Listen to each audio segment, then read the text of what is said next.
সাকিব খান ও কোয়েল মল্লিক জুটি কি সম্ভব?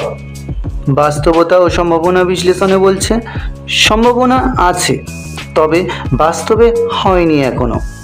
বিস্তারিত বিশ্লেষণ। সাকিব খান বাংলাদেশের সবচেয়ে বড় মেগাস্টার, বিপুল জনপ্রিয়তা ও বক্স অফিসে আধিপত্য। কলকাতাতেও কাজ করেছেন সফলভাবে, শিকারী, নবাব, চালবাজ ইত্যাদি। কোয়েল মল্লিক টলিউডের প্রভাবশালী নায়িকা ও মহানায়ক রঞ্জিত মল্লিকের কন্যা, যাদের সঙ্গে সবচেয়ে বেশি কাজ করেছেন তিনি। তারা হলো জিৎ, দেব, সোহম ইত্যাদি। সাকিব কোয়েল একসঙ্গে কাজ না করার কারণ: এক, ইন্ডাস্ট্রির পলিটিক্স ও ক্যাম্প কালচার।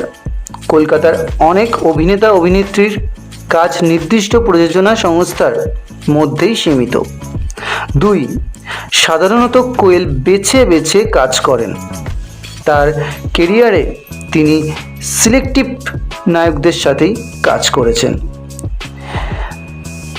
বেশি নতুন জুটি করেননি। তিন, প্রোডাকশন হাউসের কম্বিনেশন মেলেনি। সাকিব যেসব কলকাতার প্রযোজকদের সঙ্গে কাজ করেছেন, কোয়েল তাদের সঙ্গে কাজ কমই করেছেন। তাহলে ভবিষ্যতে কি সম্ভব? হ্যাঁ, সম্ভব, যদি এই তিনটি বিষয় ঘটে। এক, একটি বড় বাজেটের ইন্টারন্যাশনাল প্রজেক্ট হয়, যেখানে দুই বাংলার টপ তারকারা থাকবে। দুই, কোয়েল নতুন ধরনের চ্যালেঞ্জিং চরিত্রে কাজ করতে রাজি হন। তিন, সাকিব খান যদি প্রযোজনা করেন বা যৌথ প্রযোজনায় ফিল্ম হয়, তবেই সম্ভব। তো বন্ধুরা, এই ছিল আজকের ভিডিওটি যদি ভালো লেগে থাকে তবে লাইক, শেয়ার করবেন এবং আপনার মতামত বিস্তারিত কমেন্ট বক্সে জানাতে ভুলবেন না।